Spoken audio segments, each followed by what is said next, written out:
Hey guys, we're going to do two limits involving infinity today.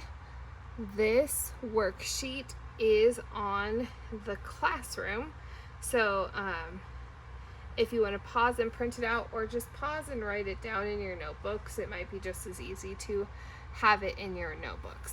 All right.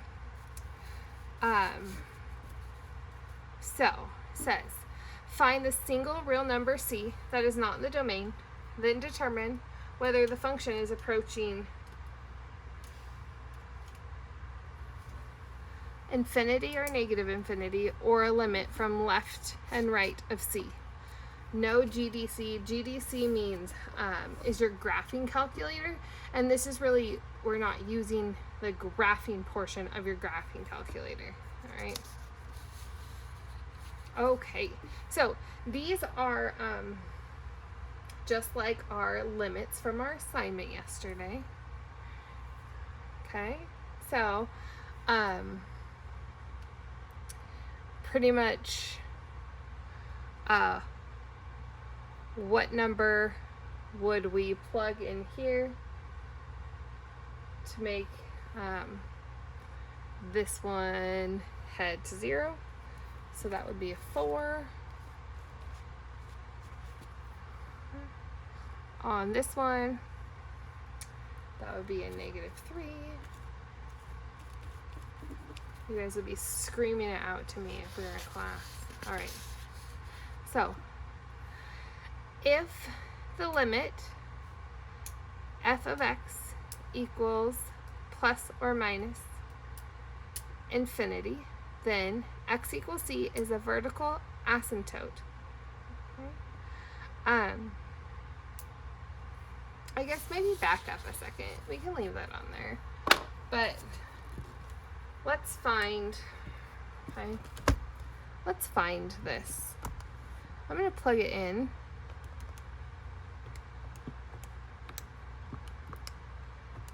And look at a table. Okay. And figure out what's going on. So it's getting, hey, let's look at that 4 and see what's going on there. X equals 4. It's an error. So what we notice at that error, x equals 4, that limit, do you notice that these numbers are progressively getting bigger and bigger and bigger until it gets to that number? Okay. All right, and then it'll be at x equals 4 or c equals 4. Okay. And then let's plug this one in and take a look at that one too. 2 divided by x plus 3 squared table. Okay, let's go where c would be -3. Let's see what's going on there.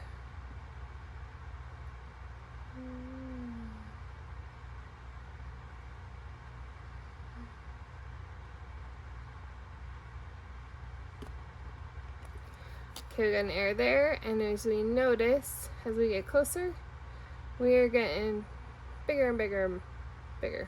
Okay, these ones are 200. If we changed our table set to, we're going to start at -3, and we want to go by 0.01s.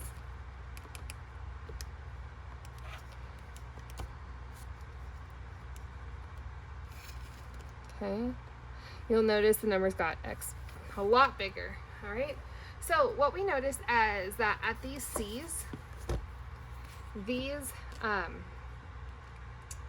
at these places where we have to check out our limit, the numbers are getting a lot bigger.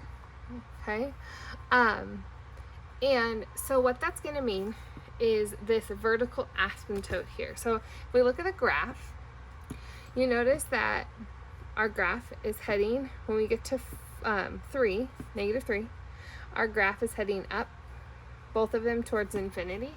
Okay? So our limit on that one, because those numbers are getting bigger and bigger, our limit for this one would be infinity. I know I said don't graph it, but I'm a graphic, so I want to show you what it looks like. And let's look at this one. since I decided to go back. Okay, we'll graph it. And that's what this one looks like. Remember, a lot of times our asymptotes get drawn on. This isn't a real line on here. This is an asymptote. Okay, it shouldn't actually be there. So on this one, we'll notice that as we get to 4, this side, the right side goes to positive infinity. The left side goes to negative infinity. So actually right here at 4, there would be no limit because they're going to opposite directions. But instead of like our other ones, where they flattened out at the line and approached a number, these are approaching positive and negative infinity. So that's what we're talking about today. Okay. All right, so if the limit of f of x equals plus or minus infinity as x goes to c, then x equals c is a vertical asymptote. We find vertical asymptotes from the bottom of our equations. What makes the bottom of our equations undefined? Okay. Remember that if the top of the equation and the bottom of the equation has a place that can cross out, that's not going to be a vertical asymptote, that's going to be a hole. All right. Evaluate without your graphing calculator. Okay. So really just it's talking about like making a table. Okay, you could make a table by hand, right? Okay. So as this approaches 2, well, there's a squared down here and up here. So let's see if anything can factor out of these beforehand. Okay. So on the bottom, we have an x plus 2, x minus 2. That's our rule of squareds. And then it's a squared like that. So then on the top, we want to see if we could factor out one of these from this, or if you can see a factor. This 3 is going to be a front part of one of the factors, which means an x is going to be the other one. So then we need these two numbers to add up to 7, which would make sense to use a 1 and a 6. Okay. This is a mistake. This should be a minus 2. All right. We could check it out real quick. 3x squared, we'd have minus 6x minus 1x, that's minus 7. This times this is 2. Perfect. All right, so this factor and this factor cancel out. So what's going to happen right here at negative 2? So, sorry, positive 2. X equals 2 is going to be a whole. Okay, and then x equals negative 2 is going to be a vertical asymptote. Okay. Why? Back to last year.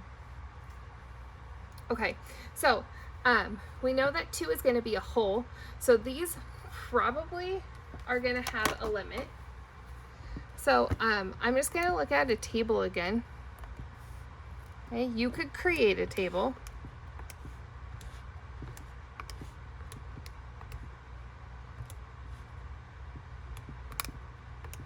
By hand to see what it's approaching, but no thanks.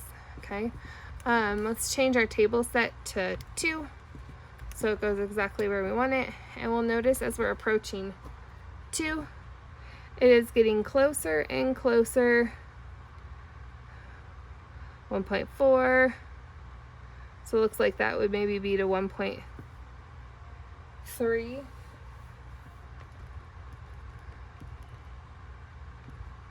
Okay, which makes sense because we have a hole here.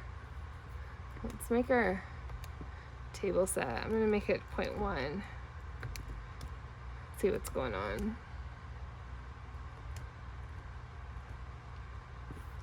All right, so maybe not even 1.3. That's the answer I have, but that doesn't actually make sense. Okay, looks like maybe because I rounded.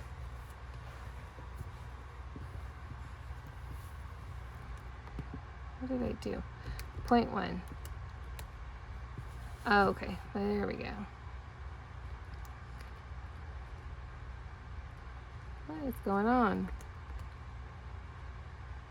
We want to start at 2. We want to go by 0.2. There we go. So somewhere between like 1.25 maybe. Okay, it looks like it's heading from the top. It's heading, we can make it bigger now so we can kind of see.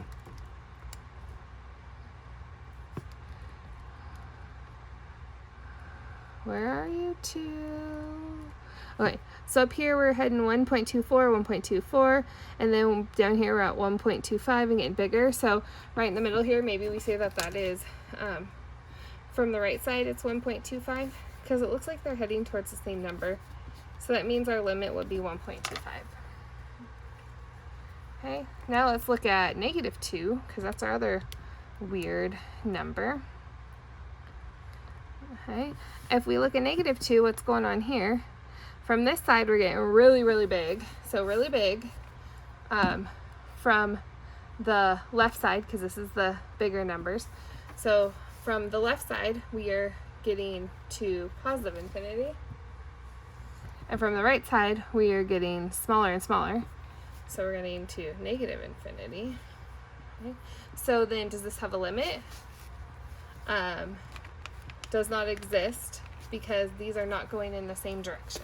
They have to be going in the same direction for that to have a limit. Okay. All right.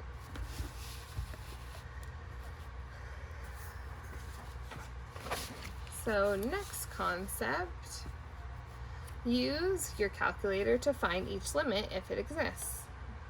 Okay. So I'm going to actually show you a little trick here.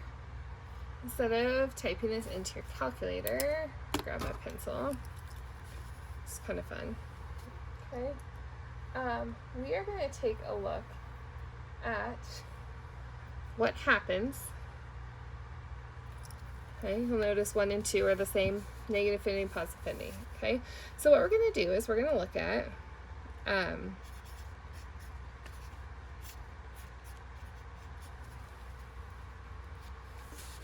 see, can you see it? There we go. Okay. What we're actually going to do is we are going to take a look at what happens when these numbers get really, really, really big. Well, we'll have a really big over a really big. Do you see that?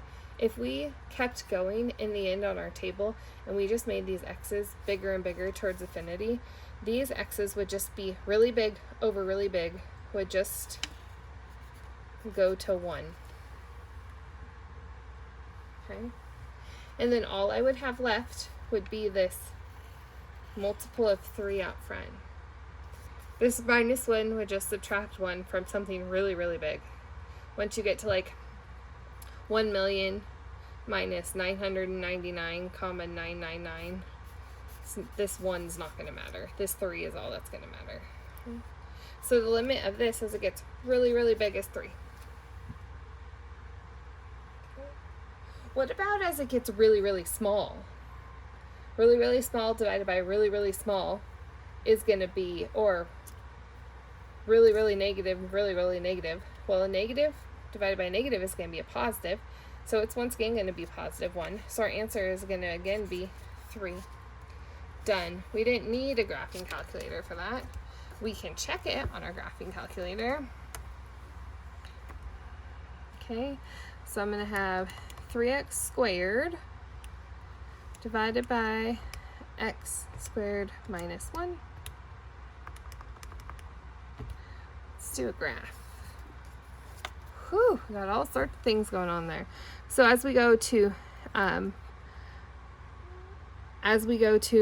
infinity over here, it looks like we are approaching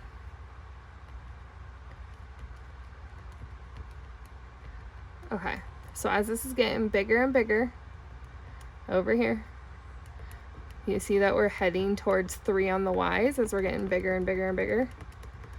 Okay, it's just getting a smaller 3 number. Perfect, that's what we found. So our trick worked. So now let's look on the other side. Let's see as we head towards negative infinity. So we're over here heading towards negative infinity. What's going on? It's getting smaller and smaller, and this is staying at 3. So looks like it worked. You can just barely see that, sorry.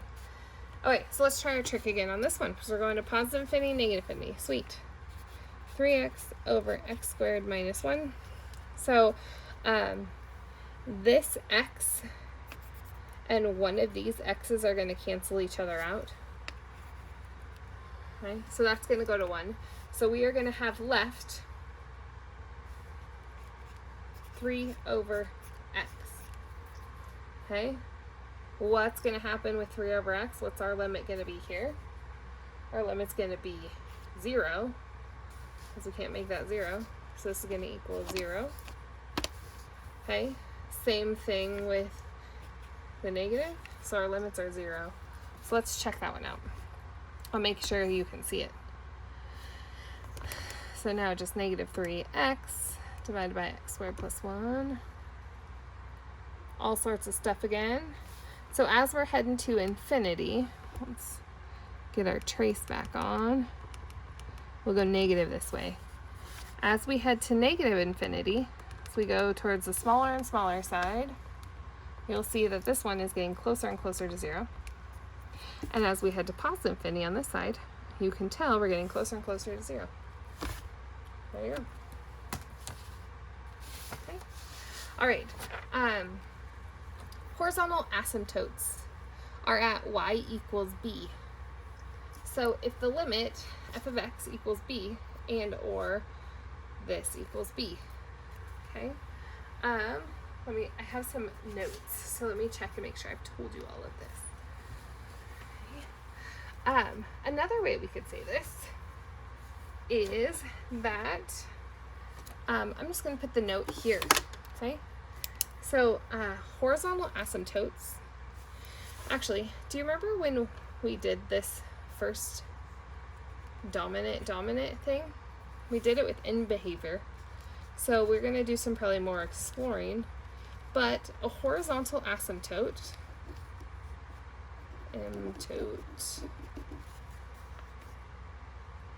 equals end behavior.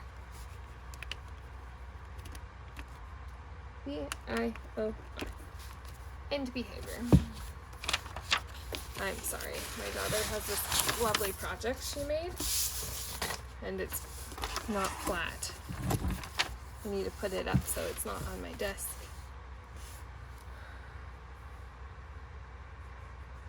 Okay.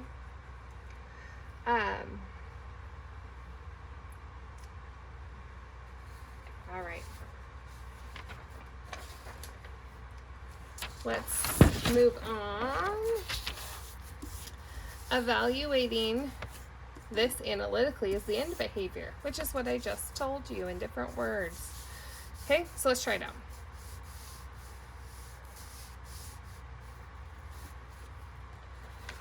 So that is what we really just did. So when we find end behavior, what we're doing is we are finding, so end behavior equals dominant term, dominant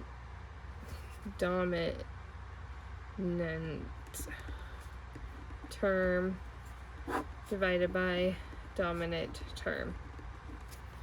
All right. What do I mean by that? I mean the biggest power. So in this one, all we're going to do is do 3x squared over x squared. Those are going to cancel. That's going to equal 3. So just like we did on the other side. Okay. Same thing here. This is my dominant term here.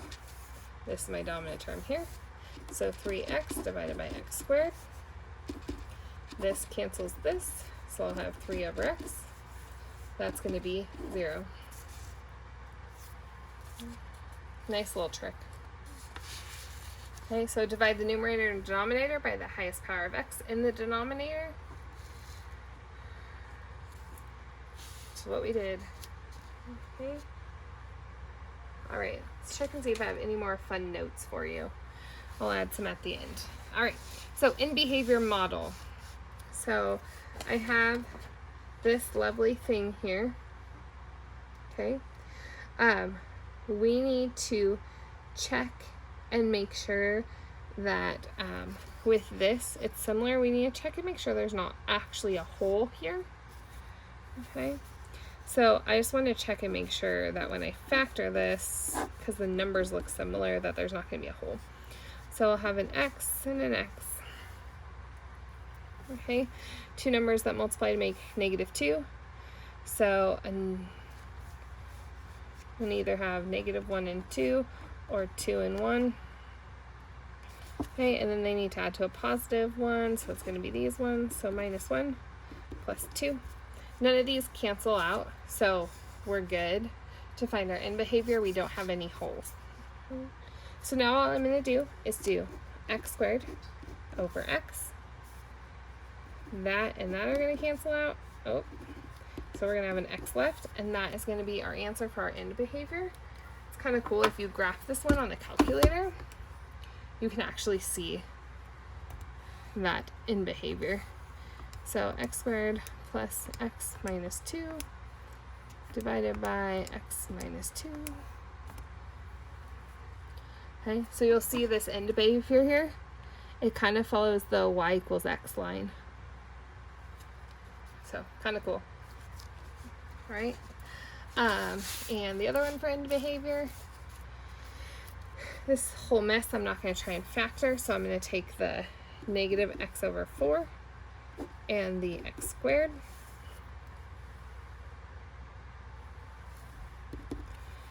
These are going to go away, and I have 2, and these will go away here, so I'll have a -x squared.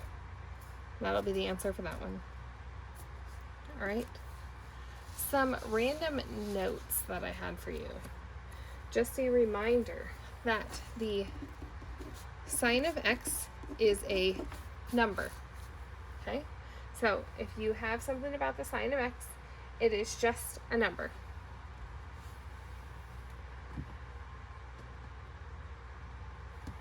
All right? I think that's the only thing I had on here, actually. Okay, and then one more example for you of this. So if I have the limit of x goes to infinity of 2 plus 1 over x, and I need to evaluate it as x goes to infinity. So this is going to be 1 over really, really, really big. So as that gets bigger and bigger and bigger, this is going to go to 0. So we can cross this out and say that it goes to 0. And then all I'm going to have left is that 2. And that'll be your answer. So this notation is fine. That's all you have to do to notate it. All right. Your homework is going to be on page 76. Number 3 through 48 every 3. 54, 61 to 64, and then page 77, number 1 through 4. Have fun!